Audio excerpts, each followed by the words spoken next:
Hey there, everyone. That sexy nerd is coming at you again. And we're watching House of the Dragon. We're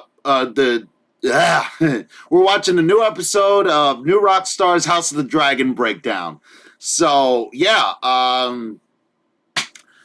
show is pretty damn good, isn't it? Those of you who have been watching, not enough of you have been watching. And if you guys have been confused about my episodes, I'm going to leave a link for one of them right up here.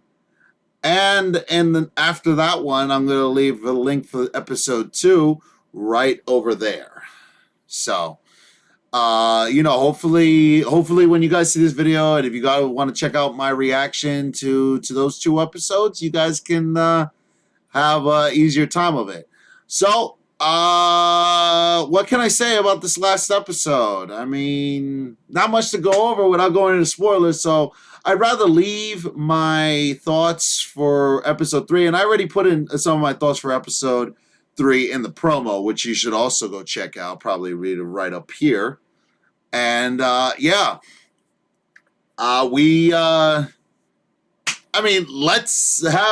watch this new episode of New Rockstars. So please like and subscribe if you want to see more sexy and nerdy content. I really appreciate it, you guys. It's a small click for you and such a big help for me. Like, you have no idea how much a like or a subscribe will help me out. So let's get into it. The Dragon episode 2, where marrying a 12-year-old is unspeakable, but a 15-year-old, hey, well, so long as she brings you toys. Viserys is like, that's what I love about these Westeros girls, man. I get older, they stay the same age. The look of the series just gets better and better, so let's break down the cool visual details, the deeper layers of meaning you might have missed. Starting with, because I am crazy, what exactly is going on in this opening title sequence? Everybody was crazy. Set to remain Jawadi's Game of Thrones theme music. Using the same song does cynically suggest the petty games played by the Westerosians 200 years from now are the same ones about to be played by these a-holes. Compared to the map imagery of the Game of Thrones opening, this one uses stone dials as blood snakes through each dial, forming a symbolic chain of violence begetting violence, but also a family tree, a literal bloodline. Each dial represents a specific member of the Targaryen family tree. The fact that it's a dial that turns suggests that with each link of this chain could directionally change the vector of the bloodline based on what their moral alignment is. Notice the recurring crown on many of these dials. This is the one worn by Viserys, and before him, Jaehaerys. This is the crown of Aegon the Conqueror. This crown represents whoever the king is on that generational tier. And you'll notice that crown is usually paired with another dial representing a marriage union. The blood drowning each dial represents these rulers' deaths, but that death begetting a new generation of bloody rulers. The first dial, of course, is Aegon's dial, depicting dragonstones swarmed by dragons. These dragons are not a loving family, but rather in combat with each other, according to the audio description. Thus, we are going to begin every episode of the show with dragon versus dragon. The gates of Dragonstone pop upward and the tableau sinks, allowing blood to pour in and blood to flood outward to drown the whole realm. This blood river forks down a wall with engravings showing dragons torching infantry, cavalry, and archers. This is likely Aegon's conquest, and it flows into 2 dials, representing Aegon's 2 sisters, Rhaenys and Visenya. Then onto another dial that floods. This is Rhaenys' son, Aenys. Now notice we do not see a dial for Maegor the Cruel, as that would be Visenya's son and would be on the other side of that left dial. Then the bloodline zips to 2 paired dials for Jaehaerys and Alysanne. The blood explodes then into branches, as the Targaryen family tree did at this point. We glide upward to 2 dials that are already drowned in blood for Jaehaerys' late son Balon and his wife Alyssa, who were Viserys' parents. The blood river now pours off a ledge, while in the background it snakes toward a blue-colored wall with a dial showing the Valyrian seahorse for Corlys Velaryon. So the blood that the dial touches here is Rhaenys, Aemon's daughter, the queen who never was, who gets married to Corlys. Meanwhile, another branch of the river flows into a crown dial that does not flood. That represents the current king, Viserys, unflooded because he's still alive.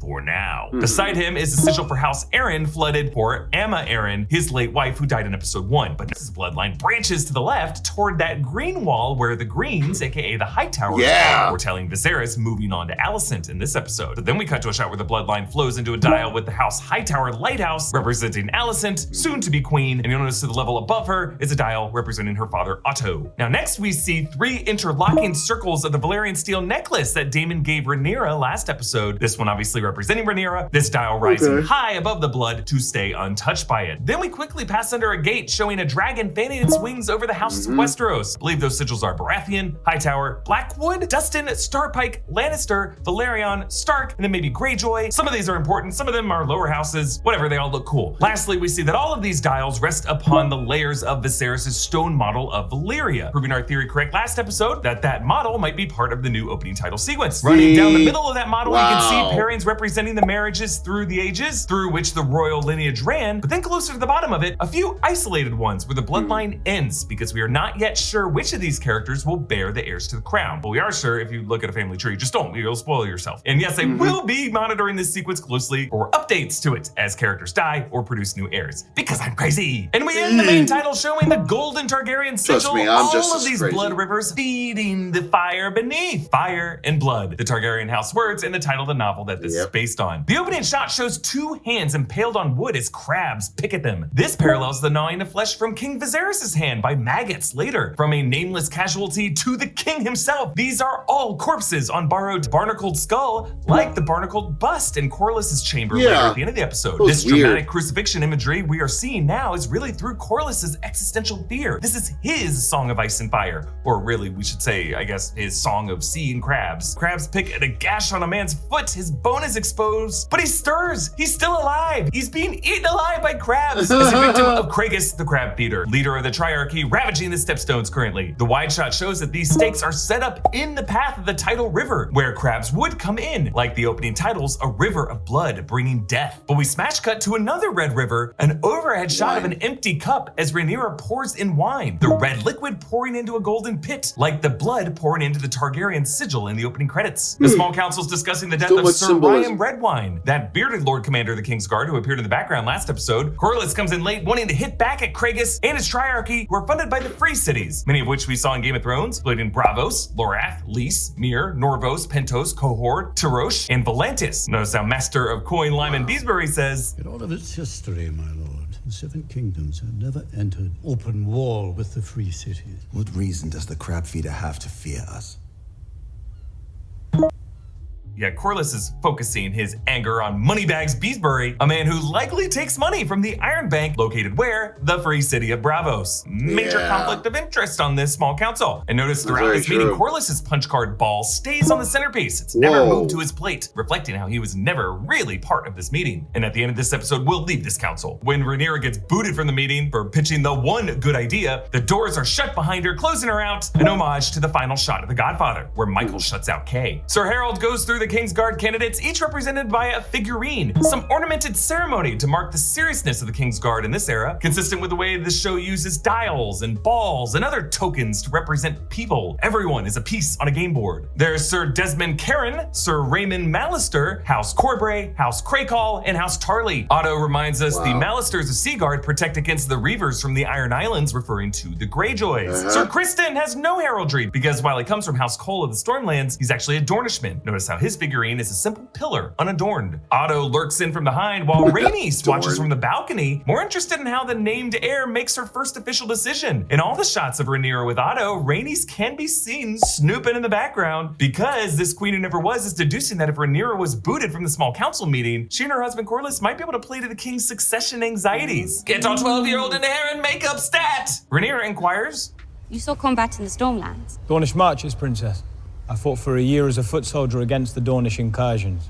Sir Arlen Dondarrion knighted me after we raised 2 of the watchtowers along the Boneway. The Dornish marches are areas between the Stormlands and Dorne. The Boneway is a treacherous pass through the Red Mountains. Aegon the Conqueror's attempt to conquer Dorne actually failed. This campaign killed his sister wife Rhaenys and her dragon Meraxes. And now Rhaenyra, offering Syrax to the Stepstones and wanting a Kingsguard who's actually seen combat, Rhaenyra is a natural wartime ruler. Viserys describes Valyria. The Dragon Lords, the highest of the nobility, lived here, the volcanic face, closest to the source of their magic and power.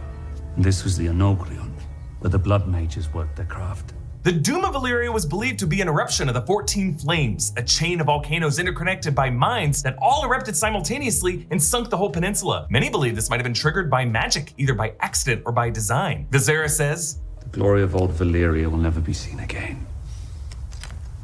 7 hills. So Viserys bleakly believes that humanity's best days are behind them while breaking a dragon figurine, reflecting his house's broken future. He dropped it though because of his wounded finger, which is also visible bandaged during his speech to Rhaenyra at the end of last episode, a literal form of his family's unhealable wound, the lie of their dragon power and their mad dreams. But the low sun silhouettes Viserys and Alicent here, it actually hangs low throughout the episode, foreshadowing Viserys' sunsetting reign. In nearly every shot of Viserys, even in the close-ups, the hilt of his Valyrian steel dagger pokes up into frame. Aegon's Song of Ice and Fire, always on his mind. Alicent and Rhaenyra pray in the sept. Above the altar is a statue of one of the seven. The audio description calls it a woman, suggesting this is the mother, which makes sense because they are both praying to their dead moms. At times, we cut to a high angle of these two with the mother statue not visible in these frames, meaning we are seeing these two daughters from the point of view of the mother above. Alicent places her hand on Rhaenyra's arm, and you can see Alicent's thumb is still raw from her picking at it. These past 6 months of lying to her friend about moving in on her dad have filled her with anxiety. Even this supposedly sweet moment between the two friends is actually manipulation that was at Viserys' request. When I wish to talk with him, I know that I must make the effort. Corlys asks Viserys again to intervene at the Stepstones, dropping this line. To elude a storm, you can either sail into it or around it, but you must never await its coming. It's a really great analogy for It a is. seafarer who's adrift on a vessel, but not for a land-bound castle dweller like Viserys, the guy who gave up dragon riding years ago and now just sits in place in fear of a blizzard that is unavoidable, according to his great-great-grandfather's dream. While Viserys and Rhaenyra dine, his model of Valyria frames them in the foreground. Viserys is trying to prop up his dynasty upon the ruins of Valyria. Also, the secret moments that he's been sharing with Alicent is what is bringing this father and daughter together. It's almost like Alicent is in the room with them, chaperoning them. Now, Viserys' small cut last episode has completely festered into this infection. Do they not have bandages? Seriously? A freaking paper cut? But no, this is further proof that the cuts from the Iron Throne are uniquely unhealable and cursed in a way. There actually is a long-running theory that the Archmaesters, who hail from Old Town along with the Hightowers, Old Town being the former seat of power in Westeros before the Targaryens arrived, these Maesters could be conspiring in an Illuminati-type plot to weaken the power of the dragons and the influence of magic in the world with science-backed duplicitous advice and medical malpractice. Think about it, there is a Maester in every castle and they all talk to each other. Could that be connected to the message that Otto sent back to Old Town? Now, we here at New Rockstars have to admit that what we call conspiracy is often more likely incompetence. But I don't know, the King's slow rot could be one of these deaths by design that Melos warned of last episode. Otto's necklace is a chain. Its design reminiscent of the chains worn by the Citadel Maesters. Maybe he is another link in the chain and that all of these Old Town oldies are connected. But I do like how we see the difference in his tactics compared to his rival Corlys. They both have the same strategy ultimately. They're both trying to push their two young daughters on the Widower King to raise their family station. But while Corlys aggressively pushes his agenda and doesn't make any secrets about it, Otto is sneaky. He just kind of slips his daughter into the room and uses his own dead wife to appeal to Viserys' grief. And to be compelled to replace her for duty's sake. You are the king, but I do not envy you.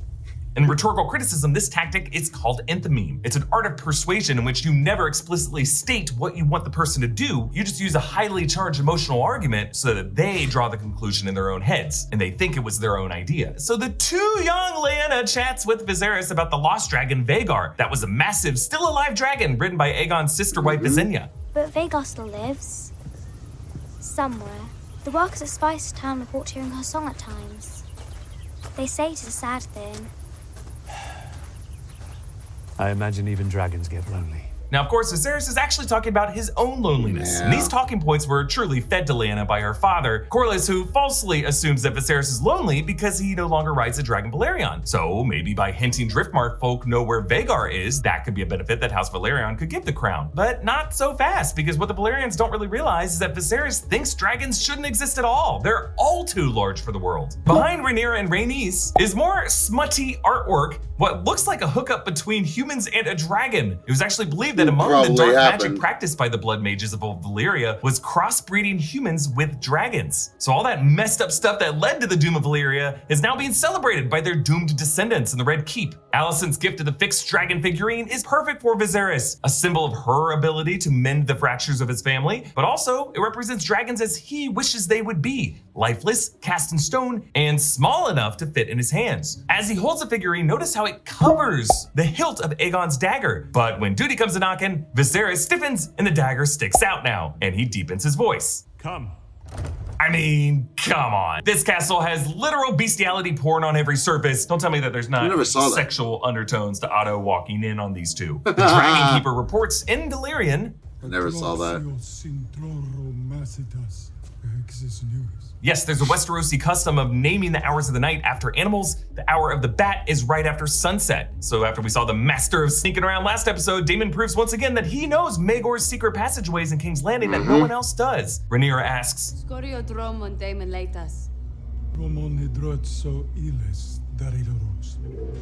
so Dreamfire was a dragon ridden by Rhaena, older sister to Jaehaerys. Rhaena married their brother Aegon, and they were attacked by Maegor when he made a bid for the throne. When Aegon died, Maegor took Rhaena as one of his black brides. So there is a history in Dreamfire being used as a kind of pawn in these games by these rogue princes grasping for the throne. As we swoop into the foggy Dragonstone, we pass the Crown flagship with a mounted dragon head on the bow, as well as grasping dragon claws. Maybe these help prevent the ship from crashing against the rocks. This meetup on the bridge between Otto's detachment and Daemon's gold cloaks is framed from overhead, almost like two bloodlines meeting midstream. Like in the opening credits, only one bloodline can ultimately flow forth. The other is damned. Like, you saw what I did there, like, you know, damned up, but also like in damnation. Notice how Daemon's first gesture here is to toss the egg casually from one hand to the other. If he truly cared about this egg as a nest mate for his baby, he would not be so loose with it, proving that this is all really a stunt. He asks, "Where is the king? I don't see him." His Grace would never lower himself to entertain such a mummer's farce. the reaction shots. Sir Harold was in frame when Otto stopped Viserys from going himself. Now he notes that Otto wanted the win for himself, or maybe Otto really wanted the king to be left alone with his daughter for a night. But then the dragon Caraxes enters. I love the way this thing moves. Look at that. So this series distinguishes its dragons much better than Game of Thrones did, not only by appearance and color, but in the way they sound. Our colleague Joanna Robinson on the Ringiverse podcast quoted Paula Fairfield, who created the dragon sound design for both Game of Thrones and House of the Dragon. Fairfield said Caraxes' whistles and clicks were based on a specific mix that she made for young Drogon in that episode of Astapor in Game of Thrones.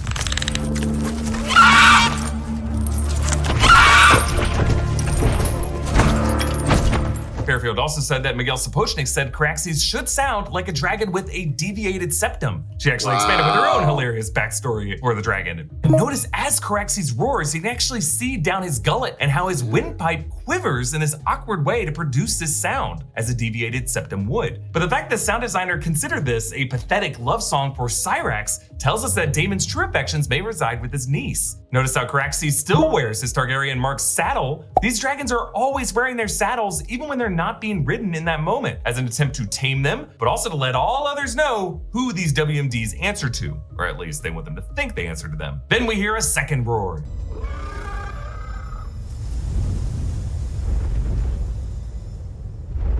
I love how that comes in, yeah.